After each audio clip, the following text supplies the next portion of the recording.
Vamos dar continuidade à próxima sessão. E eu acho que a próxima mesa vai ter um trabalho grande, porque depois daquilo que aconteceu com esta mesa, conseguir manter a discussão a este nível vai ser muito interessante. E, portanto, vamos ver o que é que os responsáveis e os convidados da mesa seguinte conseguem fazer.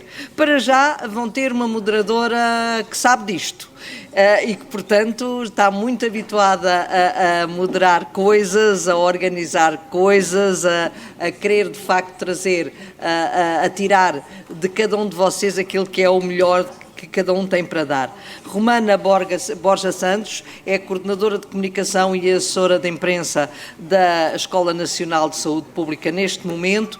No entanto, foi também assessora, trabalhou como assessora de comunicação do Gabinete do Ministro da Saúde e do Bastonário da Ordem dos Médicos, também adjunta do Gabinete do Secretário de Estado da Saúde como assessora de comunicação na ARS Lisboa e Vale do Tejo e começou tudo no Público, como jornalista do Público. Senhoras e senhores, um aplauso para Romana Borja Santos.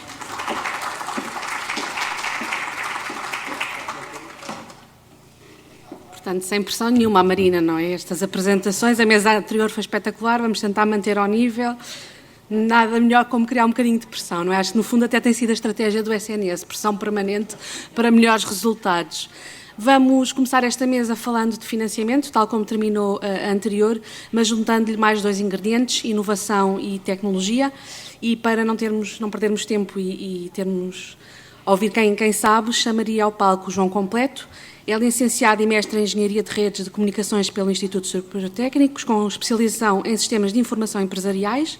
Há quase 20 anos que se dedica à avaliação de indicadores de desempenho clínico na IASIST, agora também grupo multinacional IQVIA, e participou na implementação do primeiro sistema de estratificação pelo risco, com a ACSS, como até já foi aqui falado anteriormente, também na gestão e financiamento das unidades locais de saúde, utilizando aquele sistema que já conhecemos, os grupos de risco ajustados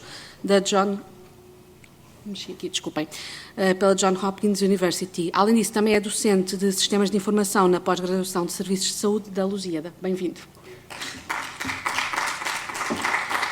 Para completar este painel temos também Joaquim Cunha, licenciado em Engenharia de Sistemas de Informática e diretor executivo do Health Cluster Portugal. É uma iniciativa que todos conhecem, mas não gostaria de deixar de referir que reúne diversos atores da cadeia de valor da saúde para transformar Portugal num líder competitivo nesta área, tanto na investigação, desenvolvimento, como fabrico e comercialização de produtos de saúde.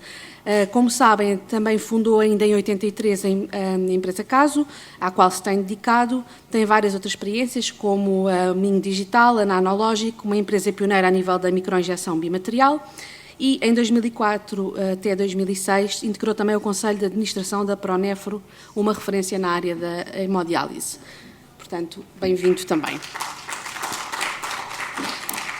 Do nosso painel faz parte também Hugo Paredes, professor catedrático da Universidade de Trás-os-Montes e Alto Douro, está, se quiser, se juntando a nós. À semelhança dos anteriores convidados, é também engenheiro, coordenador do Centro de Computação Centrada no Humano e Ciência da Informação do INESC-TEC. Os seus principais interesses de investigação focam-se na inteligência artificial centrada no humano, com aplicações no domínio da acessibilidade, envelhecimento ativo, desporto e bem-estar. Para comentar este painel, vamos poder contar com o Rogério Carapuça, adivinhem, engenheiro também. Portanto, temos aqui um painel de 4 engenheiros, neste caso doutorado em Engenharia Eletrotécnica e Computadores pelo Instituto Superior Técnico. No início da carreira foi professor auxiliar no técnico e investigador no INESC. Posteriormente, e durante 23 anos, desenvolveu atividade empresarial na Nova Base, como administrador, chairman e CEO, e agora preside a Associação Portuguesa para o Desenvolvimento das Comunicações. Em termos de publicações, destacaria, por exemplo, o livro Revolução Digital, Quando Tudo é Possível. Eu acho que deve ter havido um engano no meu currículo, porque devem ter visto, é ciência da comunicação, não é engenharia da computação, não é? Portanto, eu acho que não sou a única não engenheira neste painel, o que me criou um desafio acrescido. Portanto, muito bem-vindos, senhores engenheiros. Hoje não há como falhar nos títulos, facilitaram-nos. E para começarmos então a nossa sessão, começámos pelas vossas intervenções. João Completo, não sei se do púlpito tem uma apresentação, se quer começar. Sim.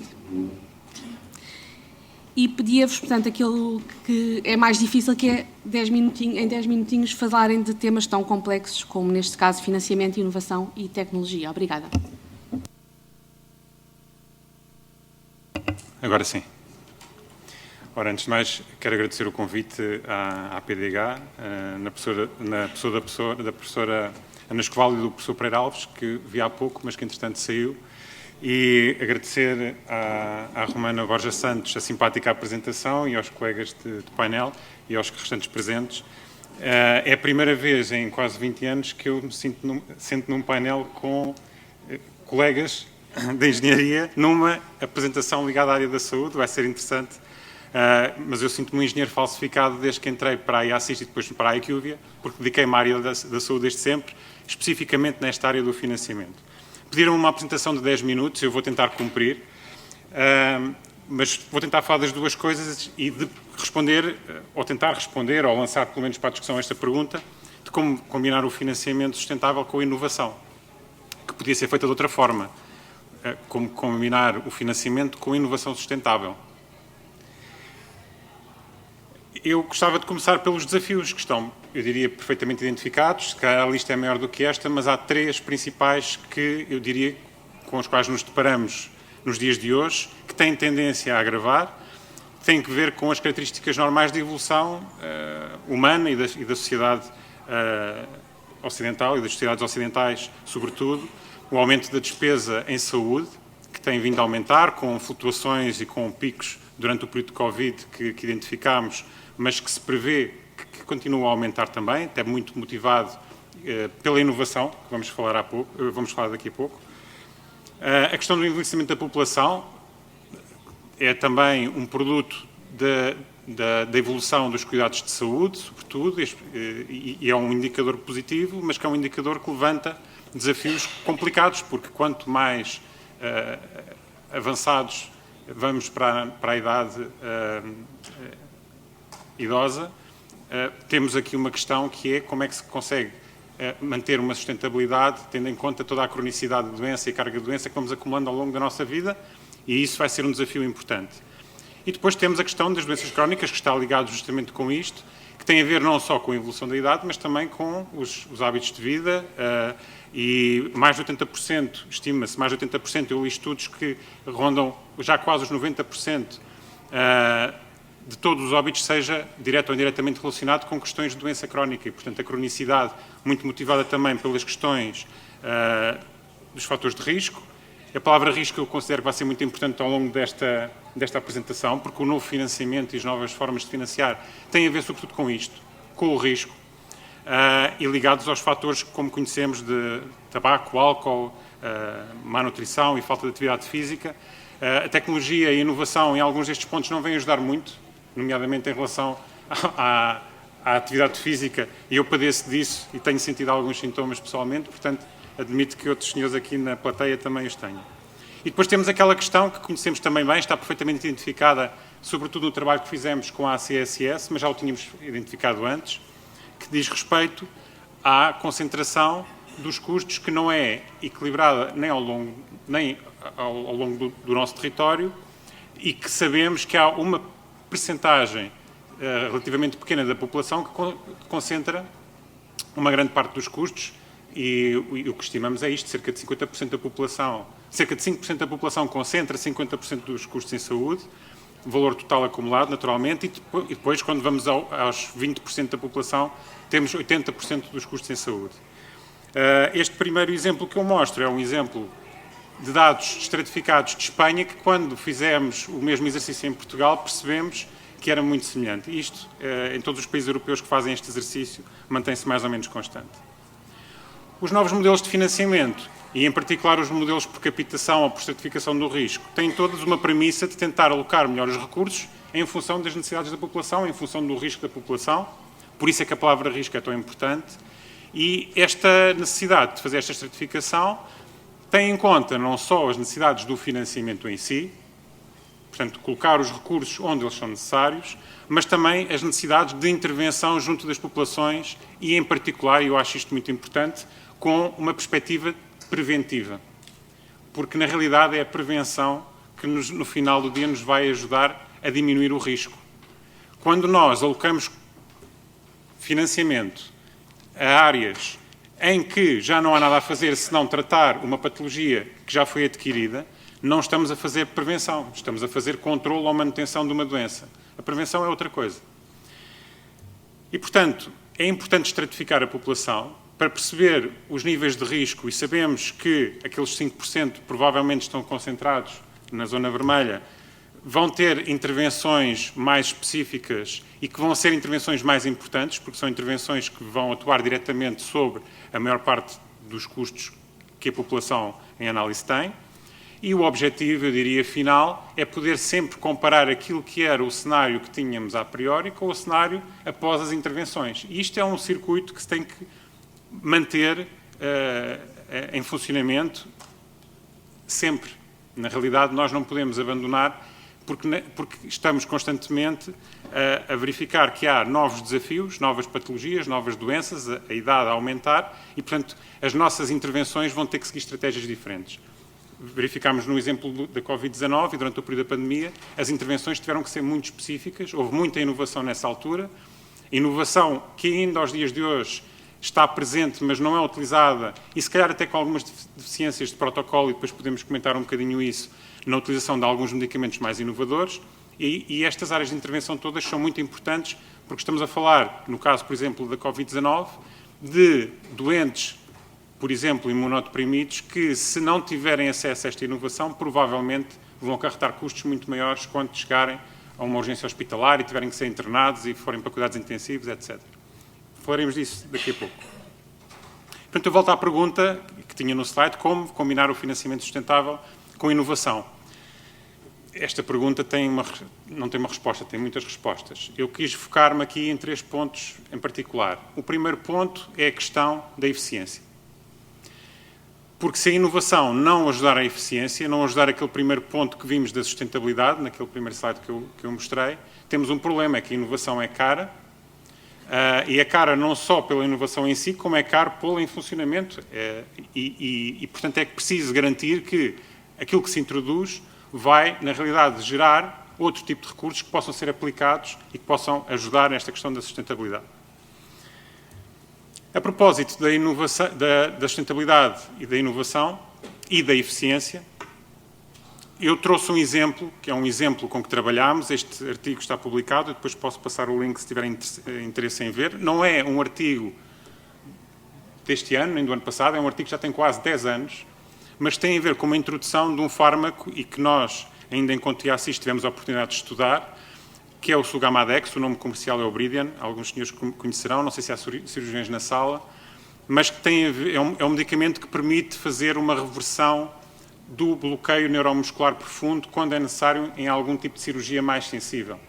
Imaginem, por exemplo, um doente que tem que ser intervencionado à vista, que apesar de estar anestesiado, tem ali alguma mobilidade muito pequena, mas que pode dificultar a atividade do cirurgião e, portanto, tem que se fazer um bloqueio profundo. O que acontece neste tipo de intervenção é que o doente, após a intervenção no recobro, tem um tempo maior para conseguir fazer esta reversão por si só. Este agente o que faz é permitir esta reversão de uma forma mais rápida. Ora, este era um medicamento que há cerca de 10 anos se introduziu.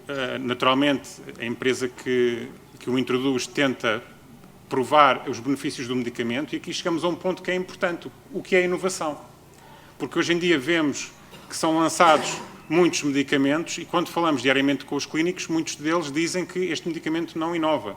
Tem um nome novo, tem algumas propriedades diferentes, eventualmente novas também, mas o medicamento em si não traz um valor acrescentado que justifique o custo com esse medicamento. Isto foi o que fomos tentar provar com o Sugamadex, que é de que forma é que eu consigo garantir mais, por um lado, segurança na intervenção a estes doentes, e isto diz muito ao profissional que vai pegar naquele doente e que o vai tratar, A própria satisfação do doente, porque um doente que consegue ser tratado mais rapidamente e com mais segurança e que pode ir para casa numa cirurgia simples, naturalmente ficará também mais descansado.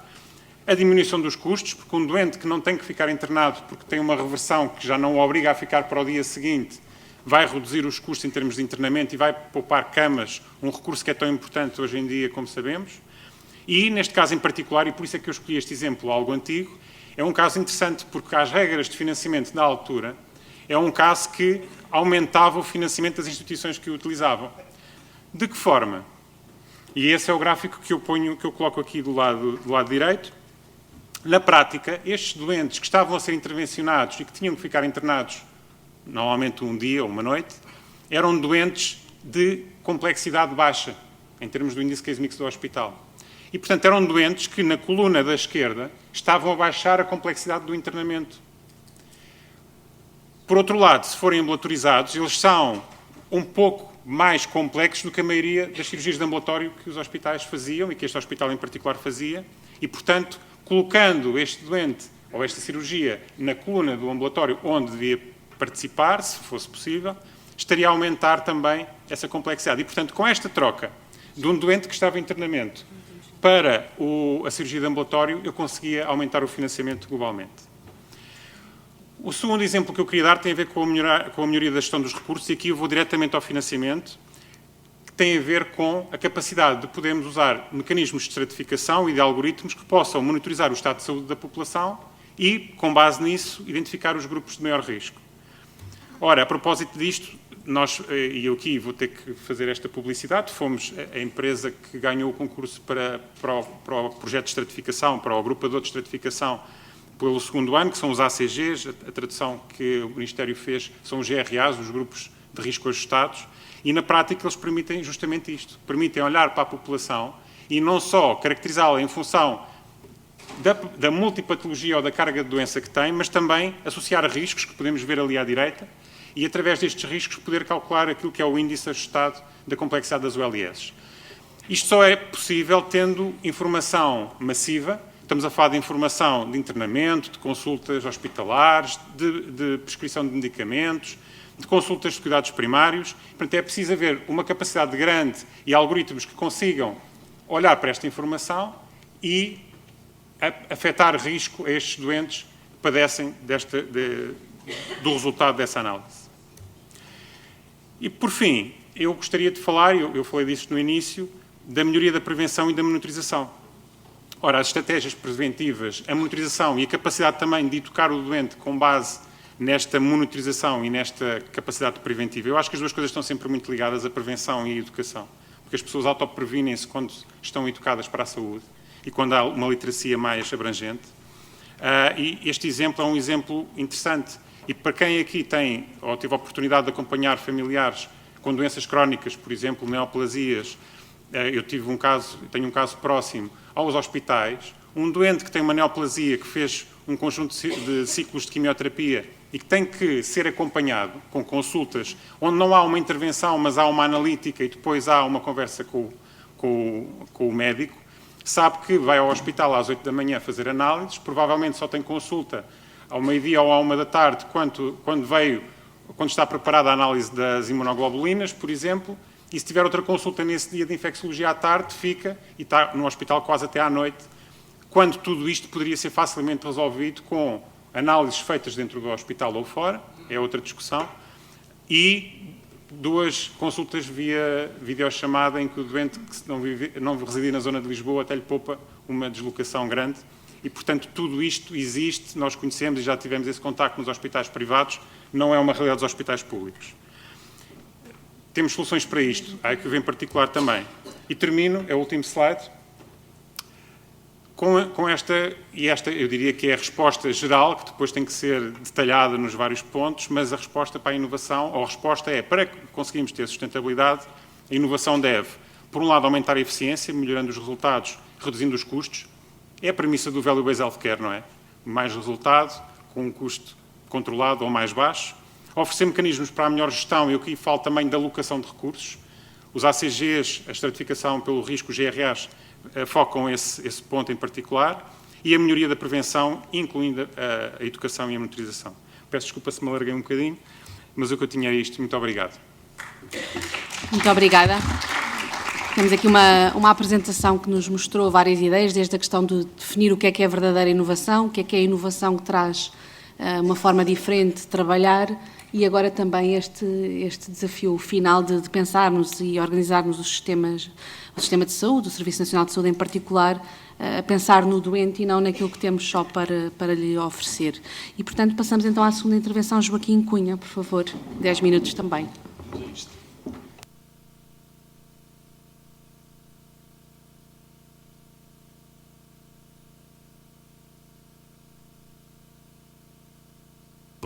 Agora já está, muito obrigado. Um agradecimento muito especial pelo convite, é um gosto de estar aqui mais uma vez no Congresso da APDH. O que lhes trago aqui é algumas lapaliçadas, isto é, algumas coisas que são mais ou menos óbvias. Procurarei trazer algumas ideias que eu acho que são ideias fortes e, se calhar, uma outra provocação. Eu estruturei a apresentação em 4 pontos, a partir deste conceito que para o Health Cluster é muito caro, que é a saúde enquanto motor do desenvolvimento económico e social. Uma visão abrangente da saúde, quer na prestação de cuidados, quer no cluster que a rodeia. Isto no pressuposto que para nós é muito claro, de que a sustentabilidade do primeiro depende da competitividade do segundo e vice-versa. Então, abordar aquilo que me parece que são os grandes desafios, alguns deles já foram abordados na apresentação anterior, de certeza vão ser abordados na próxima, já foram na mesa anterior, vão ser na próxima, isto não há muito por onde inventar. Aqui um sobrevoo sobre o ecossistema português de saúde, alguns caminhos de resposta e de oportunidades, e no fim tentar uma espécie de take-home messages com o que é que precisamos mesmo de fazer. Bom, eu acho mesmo que a saúde, tal como a conhecemos hoje, morreu ou está moribunda, no sentido dos sistemas de saúde, que um pouco por toda a Europa, e há aqui o parênteses de que nós europeus acordamos todos os dias de manhã felizes porque temos um sistema de saúde, mas isto é algo que é exclusivo à Europa. Nos Estados Unidos, eu diria que tem dias e tem estados, se calhar é no Japão, na Austrália, Nova Zelândia, e o resto é um bocado mais de fé e esperança, mas não são sistemas estruturados de saúde. Daí que isto não é qualquer coisa como o ar que respiramos. Temos que trabalhar para que isto aconteça e por isso é que, como dizia, estes sistemas que na Europa foram sobretudo construídos no pós-guerra, num determinado enquadramento, vão ter que mudar. Eu acho que estão a mudar e acho mesmo, e a mensagem, na minha modesta opinião, é muito positiva, uma nova saúde está a caminho, completamente diferente.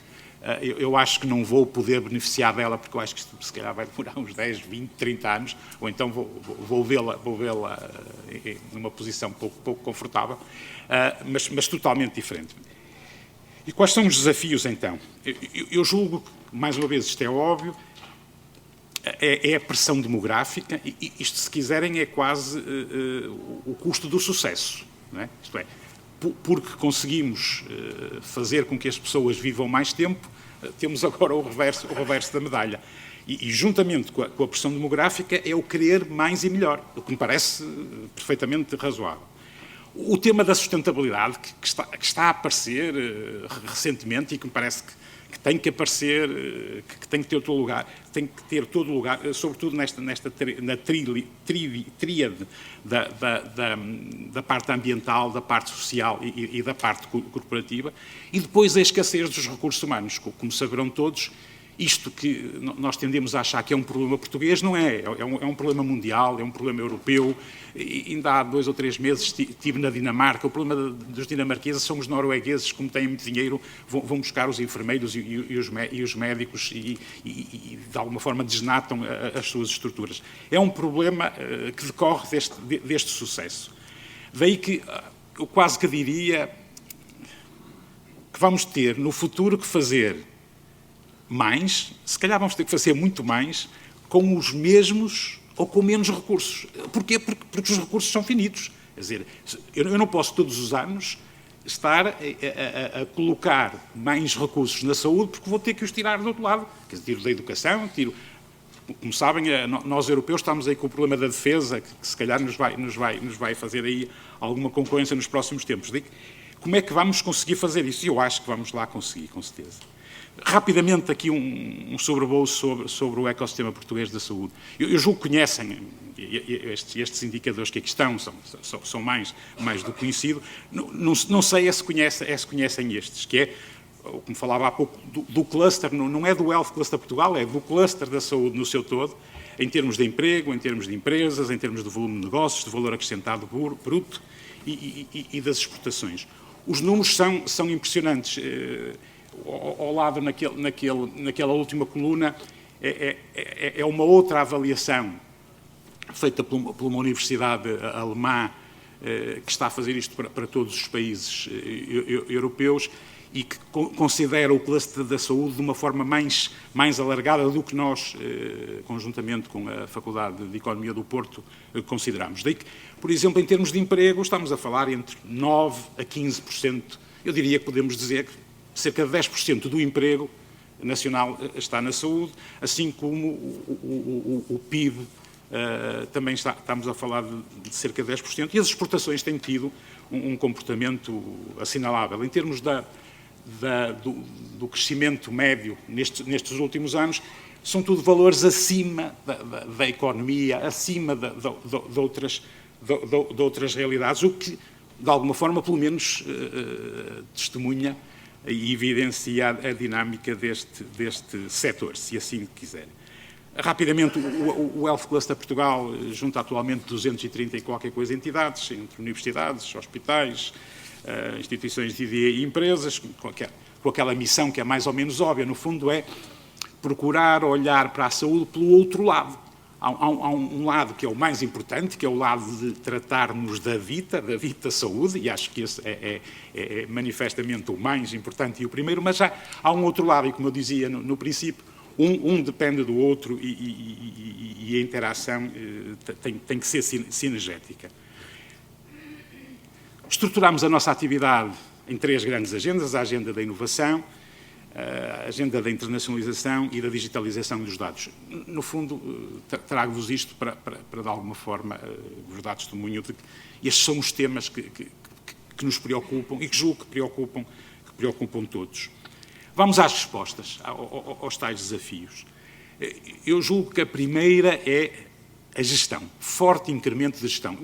Deixem-me dizer-vos que eu estou a pensar em Portugal, mas estou a pensar na Europa, isto é, não é um problema só eu julgo que falta mesmo gestão na saúde.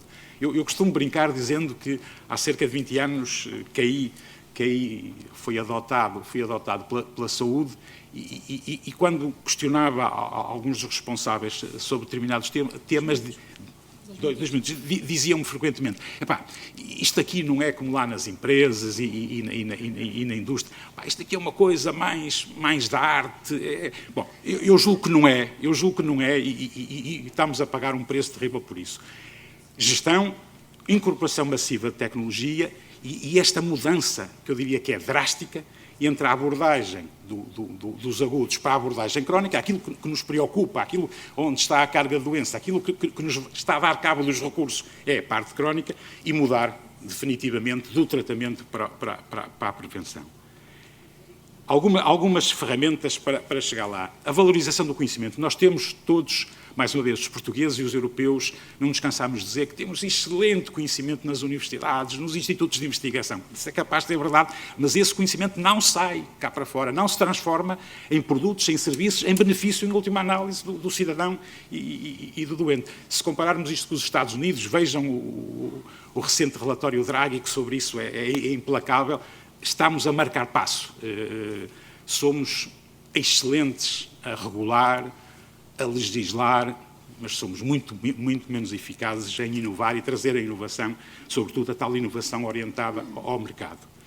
Constituem também ferramentas acho que isto também é óbvio, mas não sei se durante muito tempo foi, a questão da digitalização e a utilização inteligente dos dados, a utilização secundária dos dados e a inteligência artificial. É por aqui que vai estar boa parte das respostas. Mas, mais uma vez, nós, europeus, estamos a marcar passo face aos Estados Unidos porque estamos preocupados em ter a legislação mais moderna do mundo. Estamos muito preocupados com os direitos dos cidadãos, com garantia da inviolabilidade dos dados.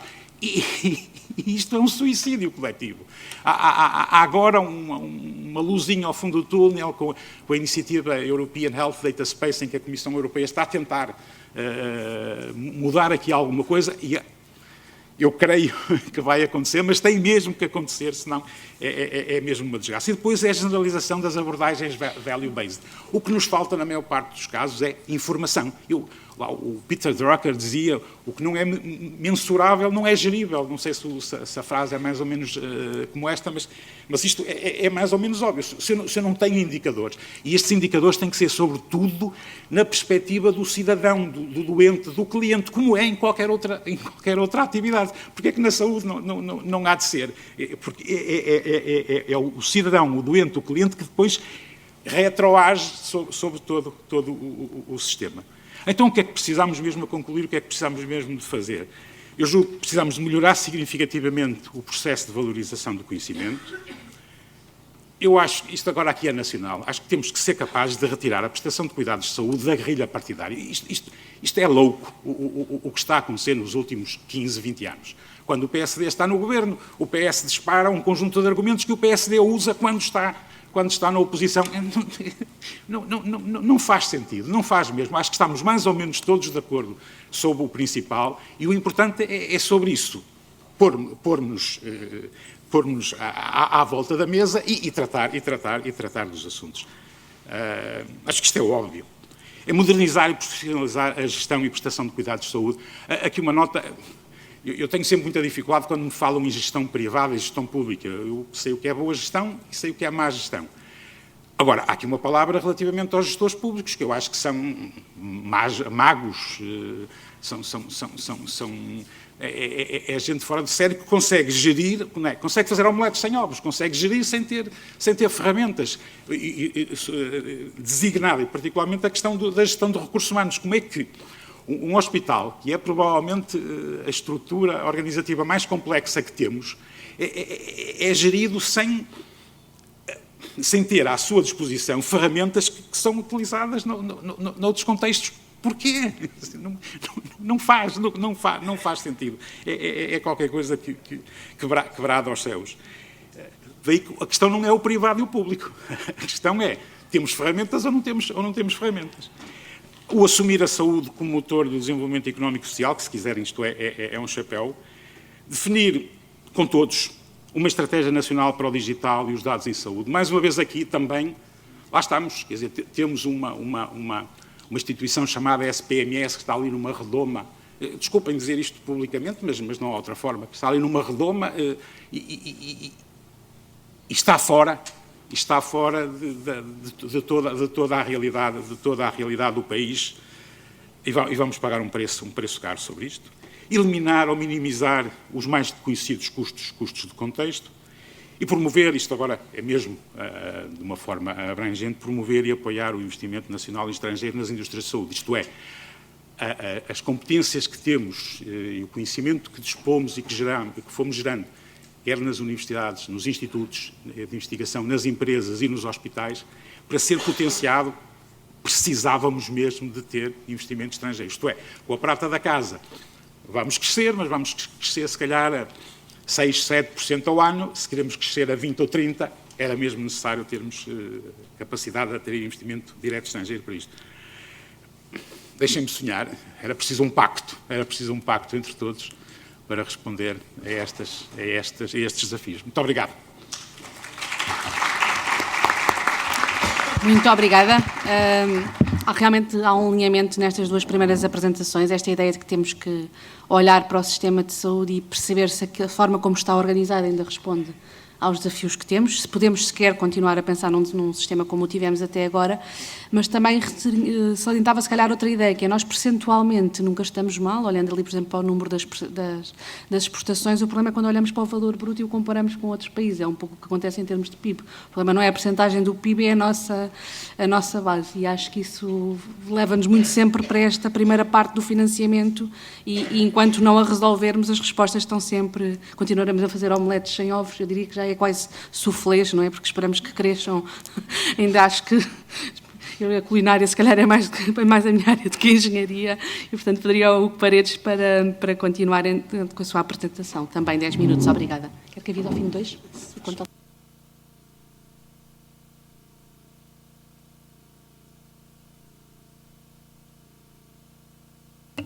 Microfone. Bom dia, muito obrigado. Em primeiro lugar, deixem-me começar por agradecer. É um gosto estar aqui e partilhar um pouco daquilo que é a nossa experiência. Eu represento aqui um pouco mais o que é a academia e o que são as instituições de interface entre a academia e a sociedade, neste caso. E acho que uma das palavras que eu ouvi durante esta manhã até agora foi prioridades, falar de prioridades. E a minha prioridade, na minha apresentação, a prioridade vai ser falar de pessoas.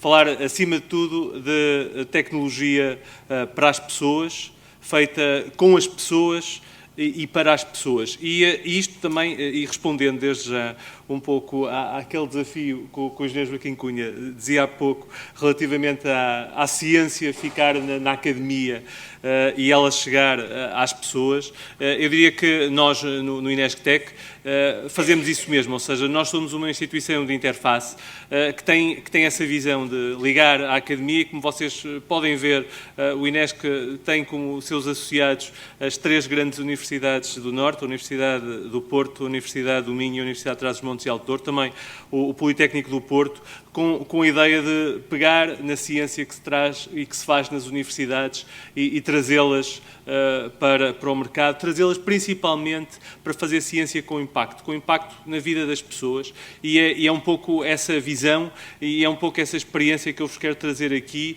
principalmente partilhar convosco alguns dos projetos de investigação em que nós estivemos envolvidos e em particular aquilo que o nosso centro de investigação, o Humanize, o centro de investigação de computação centrada no humano e ciência da informação tem feito nestes últimos tempos. Portanto, como o próprio nome indica, nós focamos a nossa base em desenvolver tecnologia, mas não com tanto foco. Tudo bem, somos todos engenheiros, ou quase todos engenheiros, também temos alguns psicólogos, sociólogos, mas acima de tudo somos todos computer scientists, mas acima de tudo temos a nossa visão, parte do foco comum que são as pessoas. E em particular nós temos...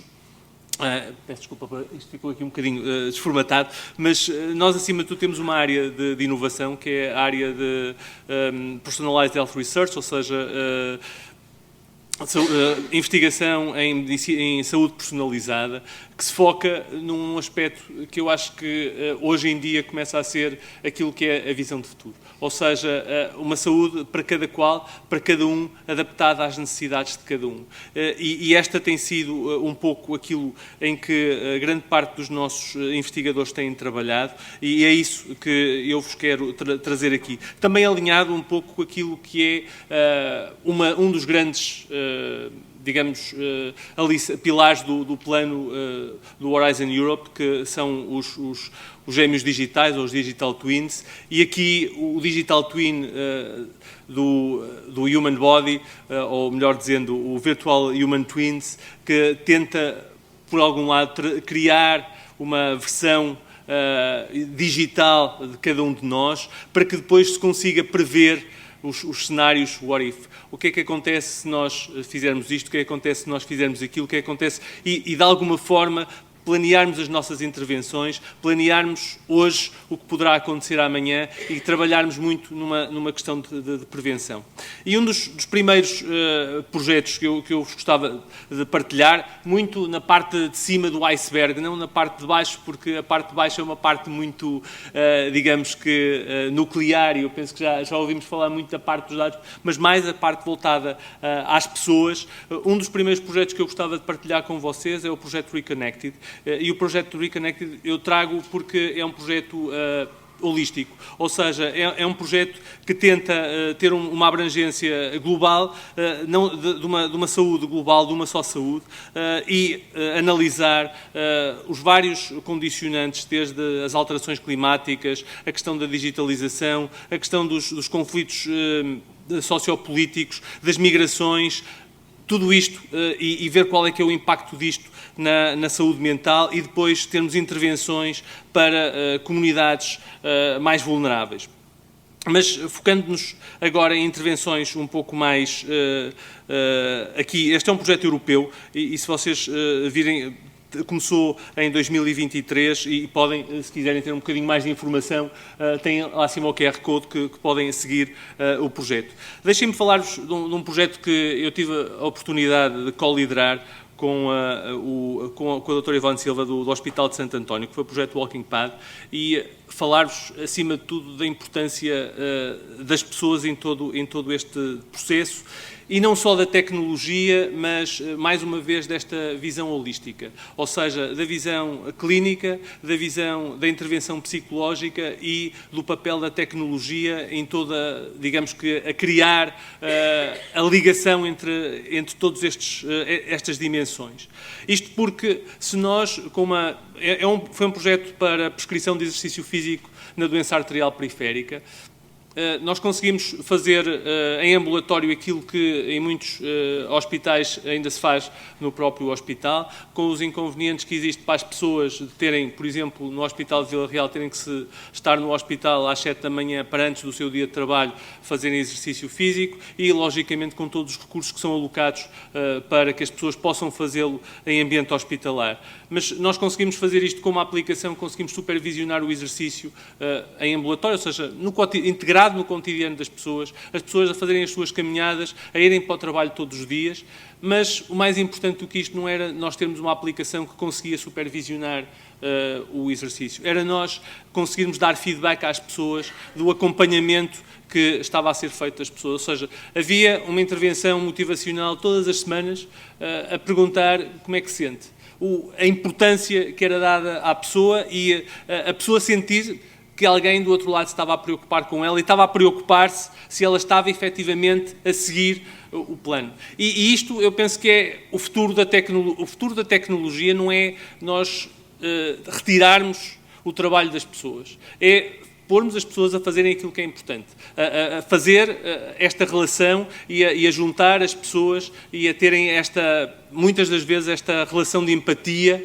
para que haja uma maior interação entre as pessoas e não simplesmente com a tecnologia. A tecnologia atuar simplesmente como o trigger, o gatilho para que tudo isto funcione. E deixem-me só dizer-vos mais uma coisa. Um dos grandes objetivos aqui é, nós fizemos, os ensaios que nós fizemos no projeto Walking Pad envolveram cerca de 150 pessoas, mas o objetivo é nós conseguirmos alargar isto ao país inteiro, ou seja, conseguirmos envolver 5 mil, 10 mil ou se calhar chegarmos à Europa. E nós aí só conseguimos fazer isso com agentes inteligentes que consigam fazer esta intervenção motivacional, mas que em algum momento também haja pessoas a fazer essa intervenção motivacional, porque temos que também incluir sempre o fator humano e o fator humano também terá que estar aqui, ou seja, aumentar as capacidades humanas com a tecnologia é algo que nós ambicionamos com o futuro deste projeto. Da mesma forma, e tentando também dar um pouco resposta a tudo isto e a todas as restrições que nós temos, o projeto Walking Pad tentou levar uma intervenção também muito orientada à atividade física e pensando no envelhecimento das populações, numa vida contínua ativa. Não simplesmente para elas conseguirem fazer aquela atividade física normal, sozinhos em casa, mas principalmente numa intervenção social, ou seja, usar mais uma vez a tecnologia para juntar pessoas, para fomentar as ligações humanas e atuar também como um importante fator de socialização para juntar pessoas, porque o isolamento não é o isolamento físico, ou seja, não é as pessoas estarem na aldeia em Trás-os-Montes que isola as pessoas. Muitas das vezes as pessoas estão mais isoladas nas grandes cidades do que efetivamente nestas pequenas comunidades em que todas se conhecem, em que todas falam umas com as outras, e realmente nós podemos usar a tecnologia também para conectar essas pessoas. E neste sentido, deixem-me só partilhar-vos um caso. Eu sei que o meu tempo é curto, mas espero conseguir ainda terminar. Um dos casos que eu acho que foram particularmente interessantes neste projeto foi o exemplo em que nós pegamos uma vez na ferramenta Walking Pad e, por restrições de espaço, tivemos que levar para uma sala de convívio dentro de um lar. Pessoas que estavam naquele lar e que já partilhavam aquele lar há alguns anos, que quase nunca falavam umas com as outras, só por terem ali a tecnologia, só por não estar a fazer exercício, começaram todas a comentar uns com os outros, começaram todos a falar uns com os outros, e aquele foi, mais uma vez, o motivo para que elas começassem a falar mais umas com as outras. Ou seja, mais uma vez, aqui o papel da tecnologia a desencadear essas relações humanas. E deixem-me partilhar, só para terminar, 2 outros projetos mais ligados à parte hospitalar e estes mais orientados àquilo que se pode fazer em ambiente hospitalar e, neste caso em particular, como nós estamos a explorar a parte da inteligência artificial no pré-screening ou numa avaliação inicial, com aqui a anamnese computacionalmente assistida, ou seja, assistida por computador, utilizando LLMs para ajudar e para assistir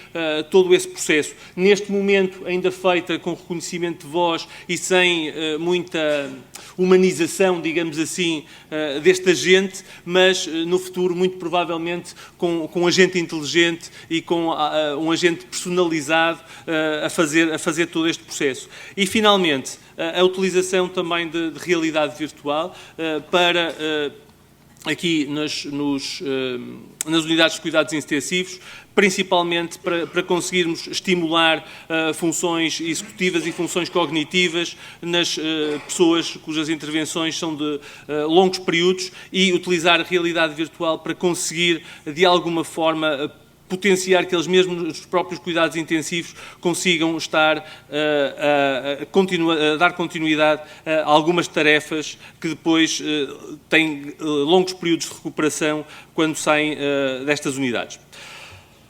Deixem-me só, e para terminar, partilhar aquilo que eu pedi ao ChatGPT para me gerar. Desta vez não com a pessoa, e eu pedi-lhe para não pôr uma única pessoa, mas pedi-lhe para me juntar pessoas, para me pôr pessoas a falar com pessoas, sem ecrãs, ou melhor dizendo, sem estarem a dar atenção ao ecrã, porque o objetivo não é que o médico ou que o profissional de saúde esteja a consultar o computador, porque para consultar o computador estão lá os engenheiros para fazerem isso. É efetivamente que estejam dedicados aos seus doentes e que tenham essa visão humana. Portanto, a ideia de ter tecnologia interligada, mas tecnologia transparente, a conseguir dar essa informação para os profissionais, para as pessoas, para criarmos desta forma profissionais aumentados pela tecnologia, com capacidade para pôr as pessoas no centro de todos os processos. E com isto termino. Muito obrigado. Muito obrigada, Hugo Paredes.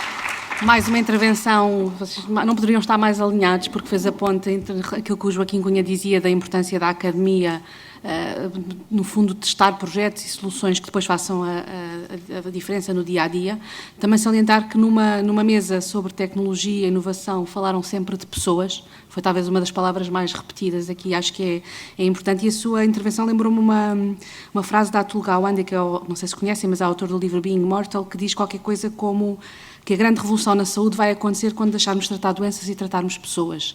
E acho que há um pouco esta tónica que senti nas vossas intervenções, esta preocupação em desenvolver soluções, não para as doenças, mas para as pessoas nas suas fases, nas diferentes fases da vida.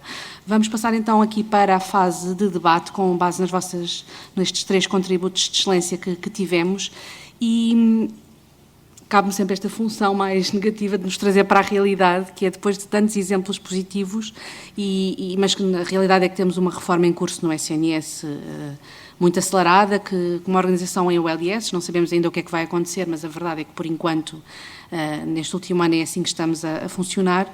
Mas como é que, com o contexto de limitações orçamentais, todos estes projetos que aqui nos trazem estas ideias, como é que é possível fomentar esta inovação nesse contexto e, ao mesmo tempo, garantir que ela é sustentável? Porque nós, às vezes, estamos aqui, não investimos, porque não há dinheiro, continuamos a funcionar de uma forma que é menos eficiente. Como é que poderemos sair deste circuito quase de hamster, não é, em que estamos todos os dias?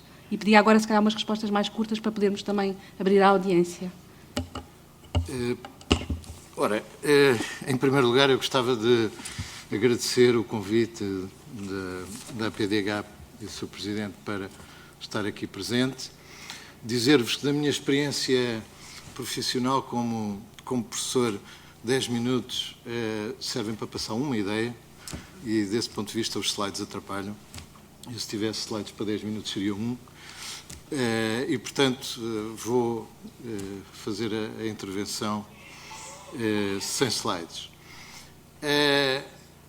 A tal pergunta que nos foi deixada aqui à mesa foi, dado o contexto de limitações orçamentais das ULS, como é possível fomentar a inovação e a adoção de novas tecnologias no SNS, garantindo financiamento sustentável para investimentos estratégicos? O que quer dizer, em português corrente, como inovar sem dinheiro?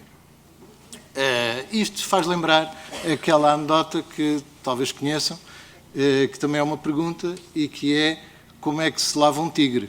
E a resposta é: com perigo de vida, porque o animal pode não gostar.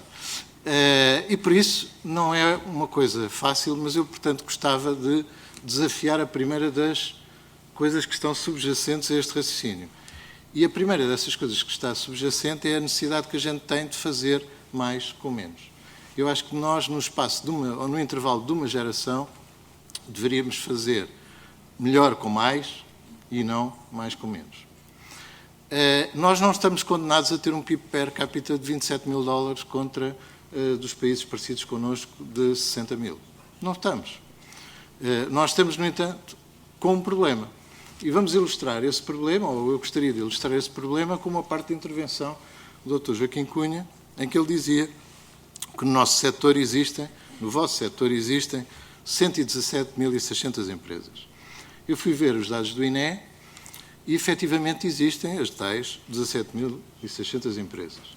Mas também lá diz, nos dados do INE, que dessas 117.600 empresas, só 23.023 é que têm um ou mais empregados. Um ou mais empregados. Ou seja, as outras 90.000 não têm ninguém. Para além disso, também diz nos números do INE que o histórico do setor é que só sobrevivem aos primeiros 5 anos 1.100 empresas. Portanto, nós temos 1.100 empresas neste setor, o que, apesar de tudo, não é mau, é semelhante à dos outros, do meu, por exemplo. O problema é que são todas pequenas. Nós temos uma economia de microempresas, a que a gente gosta de chamar PMEs. Por isso, temos 2 grandes problemas. Um é não temos grandes empresas, não temos nenhuma, e gostamos disso, achamos que isso é bom. E esse é um problema cultural. E para vos dar um exemplo, vou-vos dar 2. Primeiro, a maior empresa holandesa, a Holanda tem um território um pouco mais pequeno que o nosso, com uma população para aí de 16 milhões, a maior empresa holandesa teve lucros líquidos em 2023 de 20 mil milhões. 20 mil milhões. Uma empresa. Para termos 20 mil milhões de lucro em Portugal, precisamos ter o dobro da soma de todas as empresas do PSI 20. O dobro da soma de todas as empresas que a gente acha que são grandes. Na Dinamarca, 5 milhões, 6 milhões de pessoas, o território é maior por causa da Groenlândia, mas não conta muito, a maior empresa, que é uma empresa de shipping, não é a Novo Nordisk, é uma empresa de shipping, teve lucros no ano passado de 30 mil milhões de euros. 30 mil milhões. O triplo da soma de todas as empresas que a gente acha que são grandes. Por isso, nós só temos pequenas empresas. Eu estive uma vez num grupo europeu em que se discutia o financiamento pelo mercado de capitais das PMEs e os colegas, o primeiro desafio foi: o que é isso de uma PME? e depois do grupo discutir muito e contra o meu voto, eles disseram que a dimensão europeia standard das PMEs não serve. Uma PME devia ser uma empresa que vende pelo menos 2 mil milhões. 2 mil milhões. Com esse critério nós tínhamos para aí umas 12 PMEs e não tínhamos nenhuma grande empresa, obviamente. E por isso não há crescimento económico porque não há grandes empresas e não há grandes empresas porque a gente acha que isso é bom. E, portanto, nós temos que desafiar esse problema. E eu espero que no intervalo de uma geração a gente possa conseguir desafiar esse problema, dado que nas últimas 1 ou 2 gerações nós fizemos avanços muito significativos em termos de indicadores civilizacionais em Portugal. E por isso, se nós tivéssemos grandes empresas e se tivéssemos uma economia maior, nós conseguíamos, de facto, ter um PIB não de 27 mil dólares por pessoa, mas se calhar de 60 mil, como tem a Holanda e a Dinamarca, os 2 países que referi, e por isso a percentagem do SNS que o SNS gasta em valor absoluto seria o dobro, e portanto se calhar a gente estava aqui a falar de outro tipo de soluções. Ora, mas como nós temos que levar uma geração a chegar lá pelo menos, mas o meu desafio é que encarássemos isso a sério, no imediato temos de fazer, de facto, mais com menos, e isso é um problema, mas é um problema, sobretudo, de gestão. E é um problema de gestão, porquê? Porque as organizações intensivas em conhecimento e as organizações da saúde são organizações intensivas em conhecimento, assim como as da educação, por exemplo. Os gestores não podem não ter o controle absoluto da coisa mais importante para as organizações intensivas em conhecimento, que são os recursos humanos. Não é possível um gestor de uma instituição intensiva de conhecimento não poder contratar as pessoas que quiser, dentro do seu orçamento, obviamente, que tem que ser discutido com a tutela ou com os acionistas, conforme seja pública ou privada. Não é possível fazer isso se não tiver o controle sobre as carreiras, sobre a forma como estrutura as carreiras, sobre a avaliação das pessoas, sobre a forma como as avalia, sobre a forma como as contrata e sobre a forma como as despede, se for o caso. Não é possível. Isso não existe em sítio nenhum.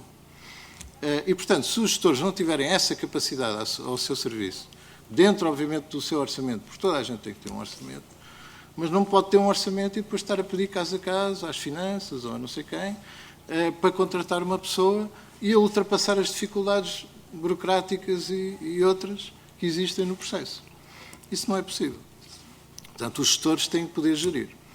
Eu, na minha carreira profissional, conheci muitos gestores públicos, daqueles que temos aqui, são sempre inevitavelmente, invariavelmente, obviamente com uma outra exceção, pessoas extremamente abnegadas, com imenso amor à camisola e sem a possibilidade de controlar os meios.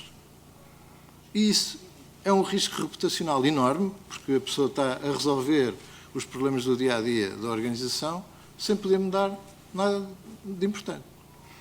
A segunda questão tem a ver com a utilização da tecnologia. Deixem-me só ver o cronómetro. E a utilização da tecnologia, hoje em dia, fala-se muito da transformação digital. Mas o que é a transformação digital? A transformação digital é transformar a organização e os processos da organização com tecnologia, não é pôr tecnologia lá. Se puser só tecnologia lá, normalmente aquilo fica mais ou menos no mesmo sítio, ou pior ainda, porque depois é preciso também gastar dinheiro a gerir a tecnologia. E transformar a organização não é possível se os gestores não tiverem meios para transformar a organização. Porque fazer a transformação digital sem transformar a organização dos processos é um contrassenso, porque é isso que é suposto a tecnologia fazer. Por isso, eu diria que a minha tal mensagem, que, para caber nos 10 minutos, é que nós temos que dar condições aos gestores para gerir, para ter controle sobre os seus meios, para não ter um impedimento brutal, burocrático ou administrativo para fazer todas as tarefas que é suposto um gestor fazer. 2, temos que promover a transformação digital das organizações como forma de trazer inovação e como forma de aligerar os processos, melhorar os processos, fazer o trabalho das instituições de forma diferente, mas dentro de uma estratégia nacional de gestão de dados em saúde, porque com os entraves que também temos que a gente quer proteger tudo e mais alguma coisa, já não há paciência para a gente dar consentimentos a tudo e mais alguma coisa. As pessoas depois dizem sempre que sim, portanto aquilo é, no fundo, uma palhaçada. Eu lanço aqui outro desafio, que é, para quando uma central de autorizações? Porquê? Porque se houvesse uma base de dados central onde as pessoas autorizam o que têm a autorizar, as aplicações todas iam ver lá e a pessoa só ia lá mudar os seus consentimentos se quisesse mudar de vez em quando. E é possível tipificá-los. Nós temos bases de dados de muita coisa, eu acho que essa falta para nos tirar esse burden de cima. Portanto, simplificar os processos, o que só se pode fazer com a transformação digital, mas com os gestores a terem autoridade para mudar esses processos. E, por outro lado, promover e apoiar um ambiente favorável ao crescimento dos negócios. Nós não podemos perseguir as empresas quando elas têm lucros de mais de 1.000 milhões, como se isso fosse um lucro excessivo. Já agora nunca ouvi dizer o que era um lucro excessivo, não sei a definição disso, mas dizer que 1.000 milhões é um lucro excessivo, quando uma empresa grande, nos países mais pequenos que nós, tem lucros de 30 mil milhões, é não saber o valor dos números, e isso é uma coisa triste. É uma característica das economias pobres, mas é triste, a gente não sabe nem dizer o que é um número grande. E por isso, ter um ambiente favorável aos negócios, um ambiente que premie e estimule quem tem resultados, quem ganha dinheiro, quem investe esse dinheiro nos seus profissionais, e dar autonomia aos gestores para fazerem o seu trabalho. Vem mais 50 segundos, peço desculpa. Ora, essa, obrigada. Acho que os nossos gestores, pelo menos, saem daqui mais animados, que neste momento já lhe reconheceram que não têm ovos, que não podem escolher as galinhas, é entrar na instituição e aceitar, não é? É mais ou menos, no fundo, aquilo que se retira aqui destas palavras. Joaquim Cunha, vi que, isto não estamos no Parlamento, mas cai uma defesa da honra, sentiu, na parte das grandes empresas, que não sei, se calhar começava por lhe perguntar... Tem que só te ligar... Exatamente, relativamente às Tem que ligar. grandes empresas, ainda que de acordo com a classificação aplicada em Portugal, tem muitas. Não é? Tem muitas, disse que não havia nenhum. Tem Bial, tem Ovion, tem ICMA, tem os grupos privados de saúde. São aquilo que a gente chama grandes empresas. Mas em Portugal são grandes empresas. Sim, não é? mas na Europa, nos países do nosso tamanho, não são. Tudo bem, não quero... Ok, era só para... Eu vi que estava a tirar apontamentos nessa parte e, portanto, antes de calhar só de abrir aqui para irem pensando nas perguntas que têm para este painel, de vos passar a palavra, enquanto se pensam e se organizam, se calhar João Completo, quando começou ali a falar, e tem sido muito constante nestas apresentações, a ideia de que nós, os dados temos, a forma como é que estão organizados ou como conseguimos extrair informação é ainda duvidosa. E a pergunta com que fiquei para si foi, se em termos de performance clínica, se nós temos dados suficientes que nos ajudem, por exemplo, a priorizar que investimentos é que podemos fazer. Ou seja, em vez de irmos atrás daquilo que nos parece que é o mais necessário ou até o mais atrativo, porque nos permite fazer uma gestão diferente, ou até dizer que o hospital é o primeiro a ter o robô A, B ou C, ou é o primeiro a implementar um pacemaker, qualquer coisa. Se nós conseguimos fazer uma gestão que não seja, e aqui eu sou de comunicação, gosto de dar essas notícias nos hospitais, mas que não seja, no fundo, uma decisão voltada para o mediatismo e para esta competição entre hospitais do lado público, mas que verdadeiramente resolva os problemas clínicos que existem. Há dados para isso? É possível? Eu diria que há muitos dados, porventura os dados não estão integrados da forma que deveriam para que fossem úteis como gostaríamos que fossem. Eu vou dar o exemplo paradigmático e primeiro que temos, são os dados de um utente que vai a um hospital público e a um hospital privado e depois o médico do hospital público e do hospital privado não tem acesso à mesma informação, muitas das vezes até duplicando meios complementares de diagnóstico para conseguir ter a mesma informação. Isto é o mais comum e todos nós provavelmente já passámos por isso ou conhecemos alguém que passou. Depois temos outra questão que é, existe uma componente de dados que está altamente estruturada, que normalmente são aquelas que têm que ver com o dinheiro, o pagamento, o financiamento. Muitos deles têm uma natureza clínica, o caso da ICD e dos GDHs, que são dados necessários para esses fins, por um processo histórico que há aqui algumas pessoas na sala que acompanharam bem, não é? de introdução do financiamento por estes mecanismos, mas depois temos muitos outros dados que não são tão estruturados e que não estão, por essa razão, a ser utilizados. E que hoje em dia temos meios, havendo vontade e investimento para poder analisá-los, de poder levantá-los também e ajudar a cruzar esta informação para conseguirmos ter depois a melhor aferição do valor que determinada prática tem para aquele doente ou para aquele conjunto de doentes. Eu diria que estes são dois desafios, ou os dois desafios maiores, a integração e a utilização de dados que não estão estruturados, mas que há muitos. E alguns que até são, eu diria, paradigmáticos do exemplo dos dados que seriam muito úteis e que estão sempre a ser registados e que nós normalmente não olhamos tanto. Eu vou dar um exemplo. Olhamos muito para os registros dos médicos, olhamos muito pouco para as notas de enfermagem, que, se calhar, vão ter informação mais rica para algum tipo de doentes do que a informação que é registada pelos médicos, simplesmente não está integrada, não está tão disponível, não está estruturada e que devia de estar. Não querendo alongar muito a resposta, mas para dar pelo menos estas duas notas da experiência que nós temos. Vamos passar então às perguntas da plateia, mas muito também com essa nota de que os dados, a autorização para os dados tornou-se num circuito muito complexo, não é? Para ganharmos uma air fryer damos os nossos dados todos, fazemos a frase, quando é preciso autorizar que o raio-x da luz seja visto na CUF ou em Santa Maria, entramos aqui numa situação bem mais complicada. Quem é que, se calhar, agrupamos? Sim, temos pelo menos, eu não vejo todos, mas pelo menos uma, não, dois, três. Se calhar agrupamos as três questões e depois voltamos à mesa. Peço que só que se apresentem para o caso de alguém não conhecer. Médica, Cristina Jardim, médica. Eu tenho ouvido aqui algumas personalidades da área a falar sobre estas temáticas e acho interessante como as pessoas colocam e falam da sua experiência pessoal e individual. Mas realmente nós estamos aqui e o que é que eu vejo são pessoas de áreas distintas, com formações distintas, a falar do mesmo assunto, a área da saúde. E, portanto, eu penso que aqui o que é importante é a pessoa não esquecer que tudo isto, se chegamos até aqui, e volto a sublinhar, nós conseguimos chegar até aqui, o importante é perceber que isto foi um trabalho multidisciplinar que envolveu pessoas com competências diferentes e que conseguiram sentar-se à mesma mesa e trabalhar em conjunto. Eu acho que isso é o mais importante e não podemos esquecer que temos que trabalhar sempre em conjunto na sociedade. Isto, para mim, as novas gerações também vão perceber e vão ter essa percepção. E temos que trabalhar com pessoas com idades diferentes, com experiências profissionais também diferentes e competências.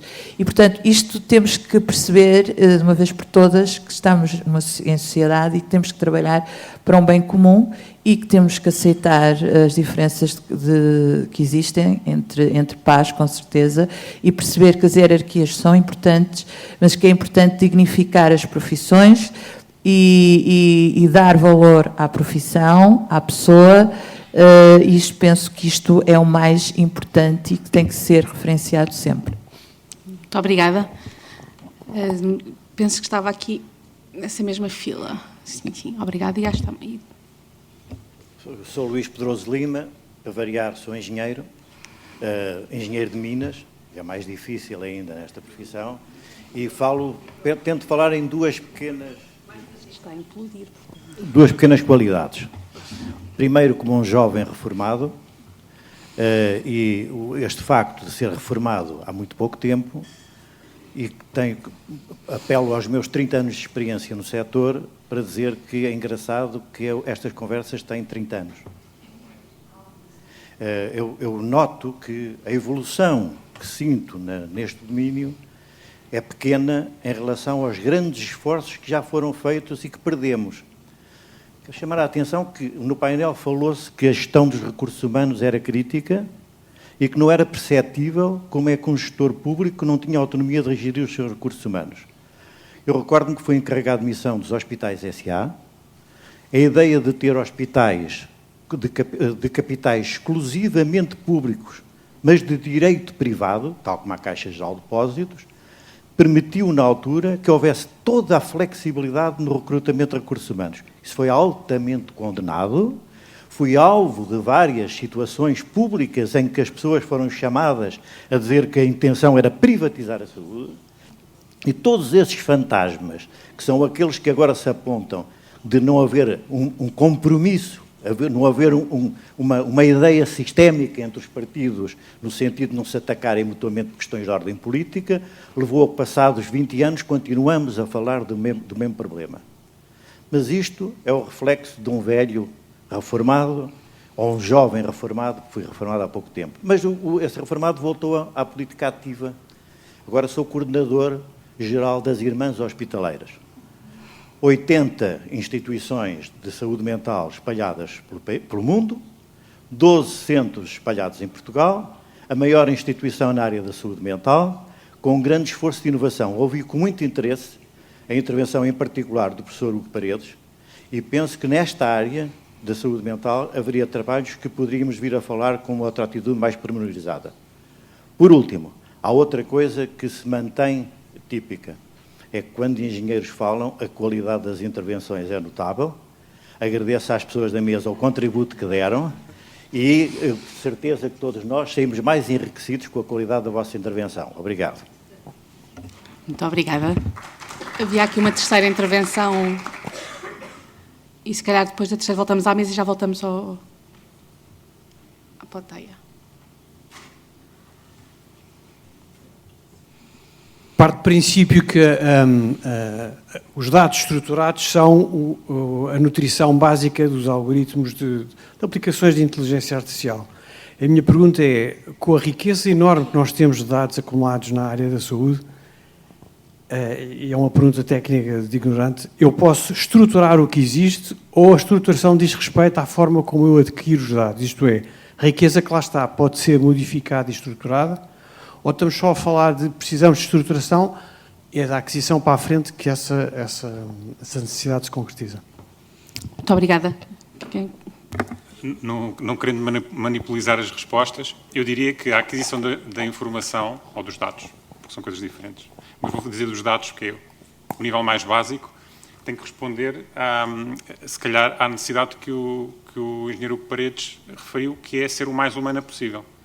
E, portanto, a aquisição dos dados deve ser em linguagem natural, em texto aberto, e depois há ferramentas que o permitem estruturar, e eu diria que as ferramentas que hoje em dia, ou que tradicionalmente utilizamos, são ferramentas preparadas, já com algoritmos avançados, mas ferramentas preparadas sobretudo para dados estruturados. Mais recentemente, e temos o caso do ChatGPT, que cada vez que falamos com ele percebemos que lhe estamos a passar um conjunto de informação não estruturada e que ele dá-nos respostas com base nisso. E, portanto, cada vez mais estamos capazes de trabalhar informação não estruturada, porque os algoritmos são de uma complexidade tal que permitem internamente perceber. Temos formas de estruturar ou de padronizar algum tipo de informação para que possamos tratar de uma forma mais eficiente e com menos erros, o caso do OMOP, que conhecemos bem. Portanto, há formas de poder fazer isso, mas eu diria que o futuro é um futuro em que nós não temos que ter os dados estruturados na origem ou à nascença para conseguirmos trabalhar com eles. Mas isto é uma opinião...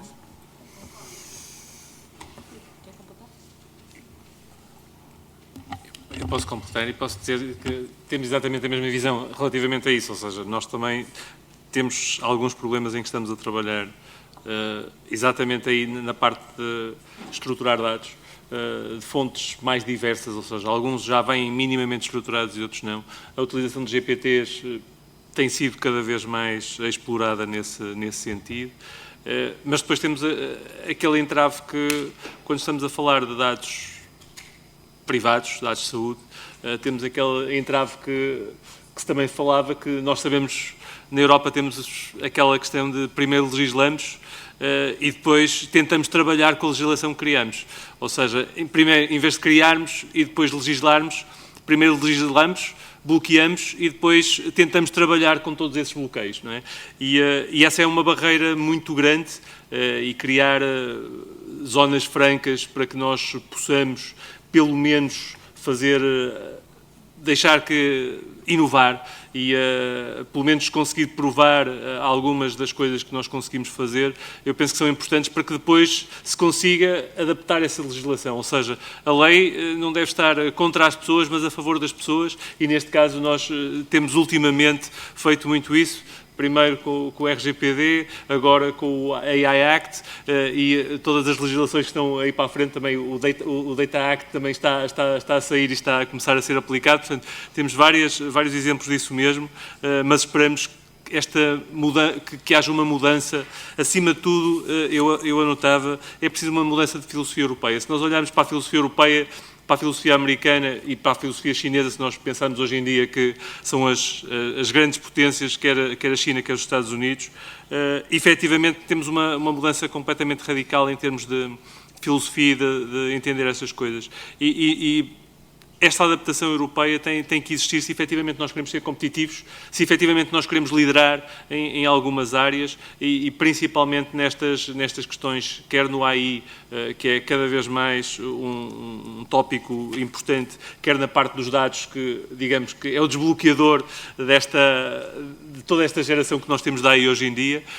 Temos que deixar de legislar primeiro e começar por fazer primeiro e depois legislar. Ou seja, desculpem lá, só para complementar, temos que deixar primeiro os engenheiros trabalhar e depois os advogados. Desculpe. Nota, antes de voltar. Só uma notinha para dizer que o AI Act tem 450 páginas, com remissão para outros documentos que também têm 450 páginas, e que o equivalente ao AI Act da Califórnia tem 28. Eu só ia dizer mesmo isso, experimentem pôr lá os engenheiros e tirem os juristas e vão ver que a coisa vai lá. Voltamos então à plateia, tínhamos mais aqui.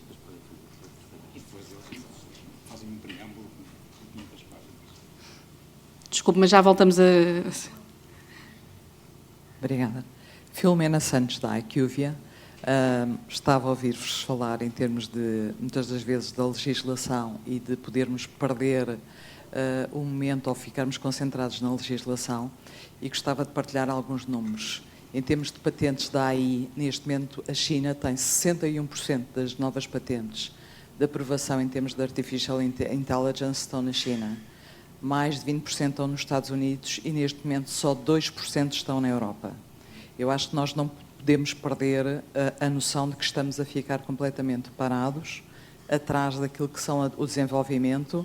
E é óbvio que é importante legislar, mas não podemos desaparecer enquanto Europa. Nem já estou a falar de Portugal, 2% enquanto Europa. Eu acho que temos que acordar rapidamente para a realidade para não ficarmos, desaparecermos. Obrigada. Muito obrigada. Aqui no Bloco Central, sem qualquer conotação, temos aqui um contributo. E não sei se está mais alguém... Está aqui, a senhora de camisa branca. Muito bom dia. Está a ouvir? Sim, estamos a ouvir. Ok. Laura Brum, sou médica de análises clínicas, que é um setor que, nestes últimos 30 anos, como disse aqui o engenheiro Pedroso Lima, que cumprimento, não nos vemos há uns tempos, apanhou uma grande revolução e obrigou-nos tecnologicamente a evoluir imenso. E dentro destas evoluções todas, é para mim um choque ver-vos a vocês a falar e comparar com a mesa anterior, em que foi feita uma reforma, que podemos estar todos de acordo com ela, das ULS, e que ninguém programou sistemas de apoio àquilo. Eu acho que aqui há coisas que não se pensam no nosso país. Eu sou incapaz de pensar, fazer fusão de 2 laboratórios e não ter por baixo um software, já não estou a falar mais nada. Portanto, isto acho que é uma falha. A segunda falha é esta reforma tem um problema enorme, muito bem apontado pelo engenheiro Joaquim Cunha, que é a questão ideológica. Enquanto nós não enterrarmos a ideia ideológica na saúde, não há possibilidade de ter uma reforma na saúde. E já não é partidos, é o público-privado, é tudo isto. Esta guerra não vai levar a lado nenhum, nunca para melhorar a saúde em Portugal, nunca. Portanto, este é um apelo. A primeira... Relativamente à primeira era a questão, como é que vocês aconselhariam o Ministério da Saúde o que é preciso fazer para que estas ULS, os centros de saúde, falem para os hospitais e não seja porque eu telefono ao colega, que é o que deve estar neste momento a acontecer, segundo o que eu conheço da saúde. Depois não posso deixar de fazer uma pergunta ao engenheiro Rogério sobre a questão das empresas.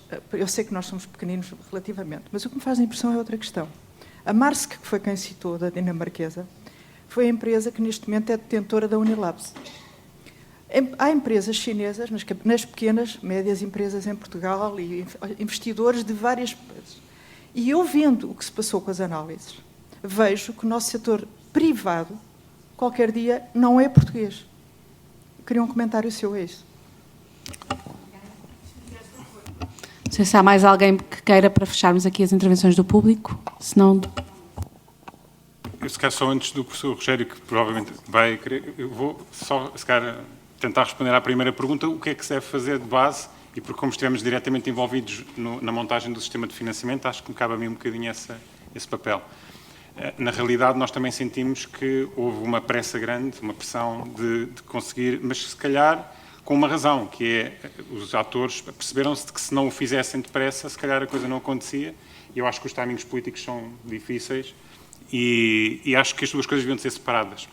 É muito frustrante quando se inicia um processo e depois, de repente, as pessoas que eram de determinada cor política ou que foram indigitadas por determinado partido para liderar esse projeto, passados 2 anos, têm que sair e o projeto fica a meio, ou a pessoa que vem a seguir tem ali um preconceito com o projeto e já não o pretende manter. No caso das ULS não é exatamente isso que acontece, atenção, eu não estou a dizer que... Nem quero dar esse caso, mas é uma sensação que nós temos transversalmente a todos os projetos que vamos acompanhando na área da saúde.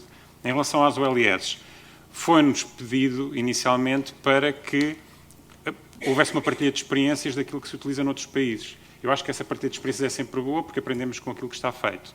Mas eu acho que o ponto zero de qualquer projeto que envolve integração, e neste caso uma integração complicada, já para não falar depois das outras questões que vão por cima da integração, que é o que é que se faz com as pessoas de um lado e do outro, o que é que se faz com as administrações de um lado e do outro, é um modelo dos processos de negócio. É o desenho de como é que esta instituição funciona, como é que a outra instituição funciona e, em conjunto, como é que as duas devem funcionar. E enquanto esse desenho, que é um modelo de processo, não estiver feito, eu acho que estamos a fazer por cima coisas que depois podem não encaixar bem.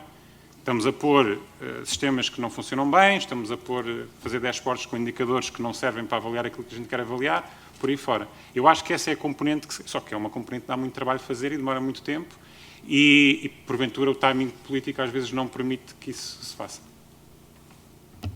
Obrigada. Bom, em primeiro lugar, eu gostava de fazer aqui só uma pequena nota para não ser mal interpretado. Eu acho que Portugal tem excelentes empreendedores e tem excelentes empresas que nasceram com esses empreendedores e os casos que o Dr. Joaquim Cunha referiu são exemplos disso, a Bial, etc. O problema é que eles enfrentam um ecossistema que é contra o crescimento das empresas, porque nós achamos que ser pequeno é que é bom. E os incentivos estão todos feitos no sentido de que as empresas continuem a ser pequenas. Repare, se um empresário tiver 6 empresas, todas elas com pouco lucro, vai pagar menos imposto do que se tiver tudo reunido numa só, porque fica maior até a taxa de imposto aumenta.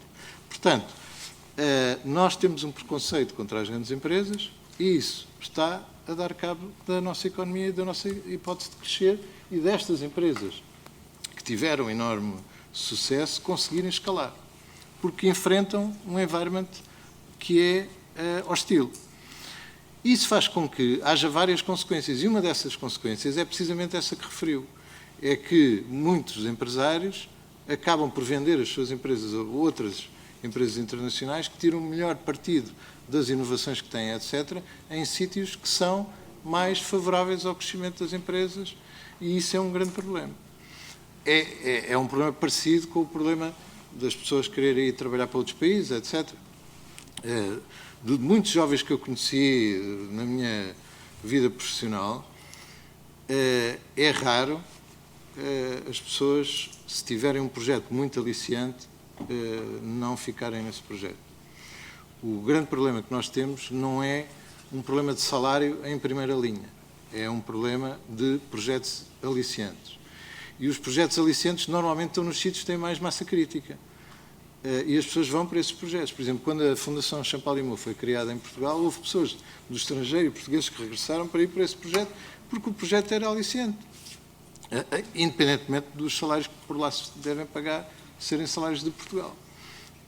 E, portanto, nós temos um problema que é um problema de massa crítica, escala. Esse é o nosso grande problema. E eu espero que numa geração a gente consiga dar a volta a esse problema. E sendo positivo, outro dia pediram-me para fazer uma intervenção sobre, imagina as coisas que me pedem, sobre como é que era o país no 25 de Abril. Eu estava no liceu quando foi o 25 de Abril. E a conclusão, depois de tirar ali assim, uns dados, a conclusão era só esta. A expectativa de um jovem que saía do liceu com 18 anos no 25 de Abril era ir para a guerra. Com sorte, talvez voltasse incólume. Ia haver uma inflação, ia lutar contra uma inflação de 25,7%. 25,7%. E um crescimento económico negativo de 8%, que foi o valor de 74.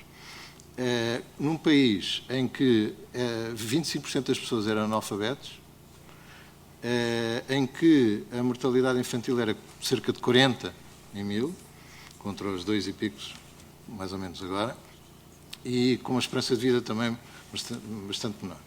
Aí a diferença era menor. E nós conseguimos mudar isso. É quase... A gente até olha e vê, bom, de que é que a gente hoje se queixa, não é? E, no entanto... O problema é a comparação com os outros. O problema é a comparação com os outros, exatamente. E o problema da comparação com os outros também acontece porque os outros não têm as barreiras que nós temos que ultrapassar para resolver determinadas coisas. Por exemplo, porque é que eu não autorizo num único sítio que todos os meus dados de saúde sejam partilhados por todos os hospitais públicos ou privados, ou que seja, num sítio? Para não depois todas as aplicações andarem a perguntar se já dei autorização, se não dei autorização. Portanto, são essas coisas que estão na gênese do nosso problema. A gente complica tudo. Nós, europeus. E a continuar assim, como disse muito bem ali uma senhora, que eu já não consegui agora identificar, Filomena, pelos vistos, nós, na Europa, vamos ser aquele museu onde os chineses e os americanos, quando estiverem de férias, vêm a ver como é que era o passado. Pronto. Muito obrigada. Não sei se mais alguém tem alguma intervenção. Só gostava de voltar ao tema inicial da... Falou-se muito, já agora na sua intervenção, falou-se um pouco aqui da questão da dimensão das empresas. Juntar àquilo que vai dizer uma ideia muito concreta, que é como é que disse não havia o país em setores, via como bons e maus gestores, ou boa e má gestão. Mas ainda assim, como é que no fundo o setor privado pode ajudar a atrair mais investimento na área da saúde para resolvermos alguns dos problemas que aqui foram ditos, nomeadamente em termos de investigação?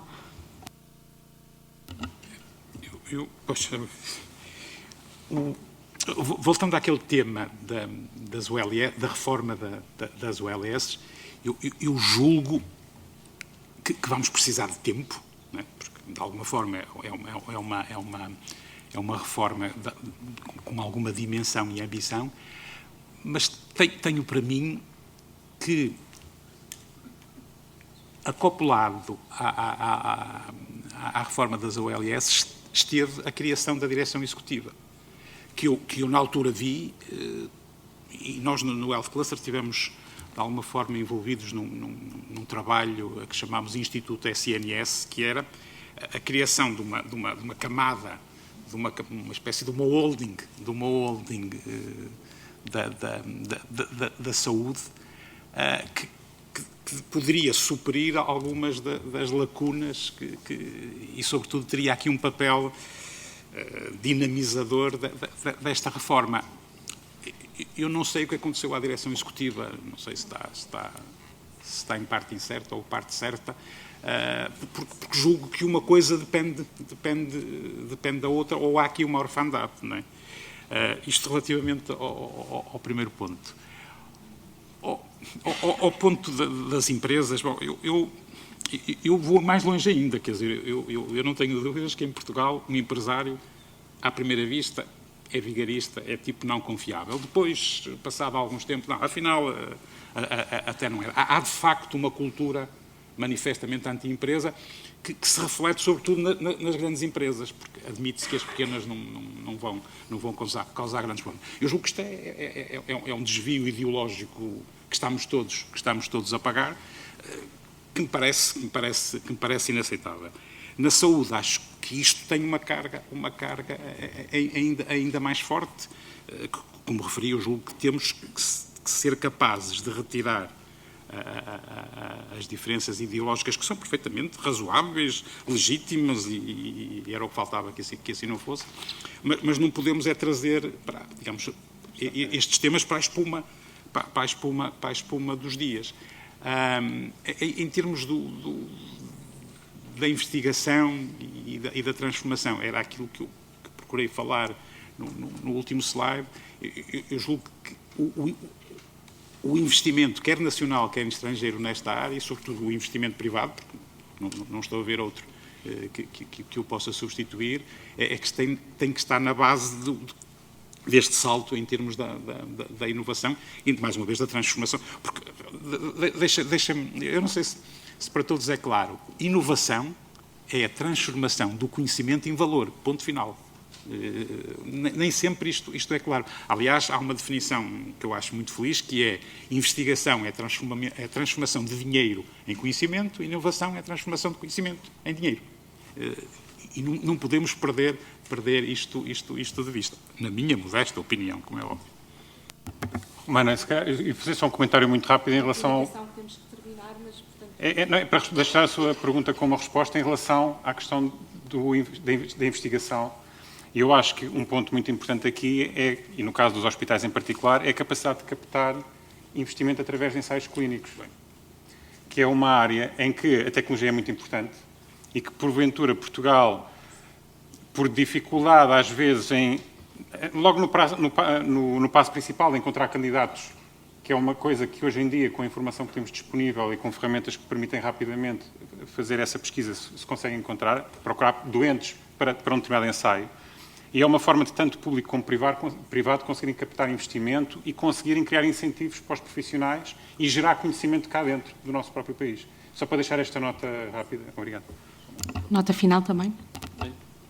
Deixem-me só dar um exemplo relativamente, que eu acho que é de bons exemplos e é ressaltando os bons exemplos que nós conseguimos fazer crescer outros similares.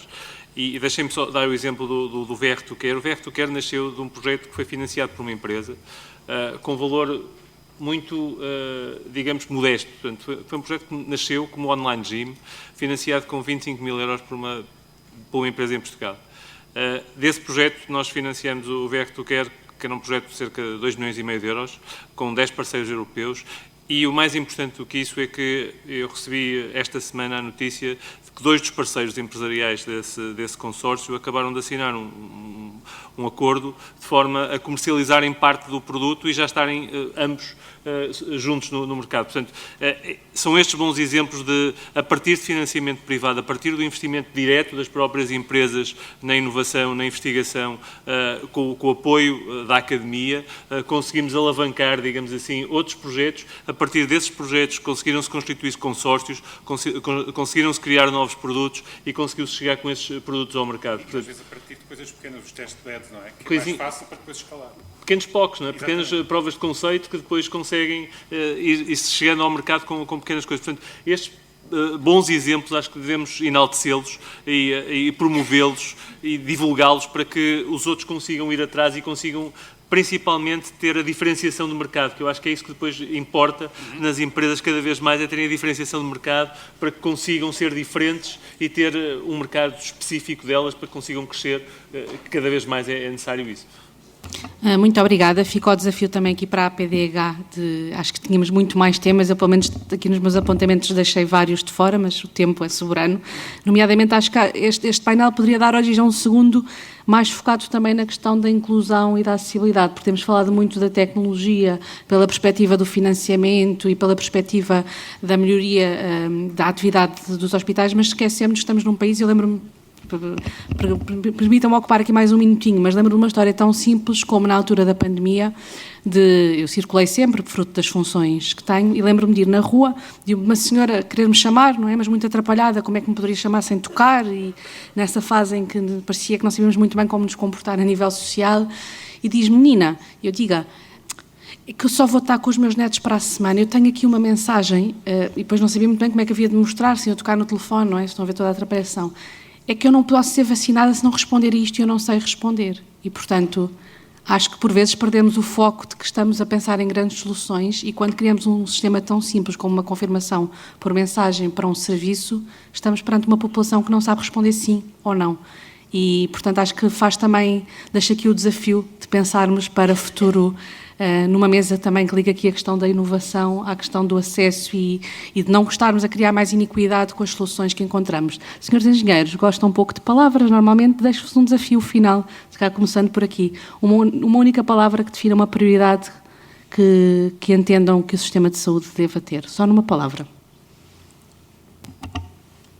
Foi com a palavra que eu comecei, pessoas. Acesso.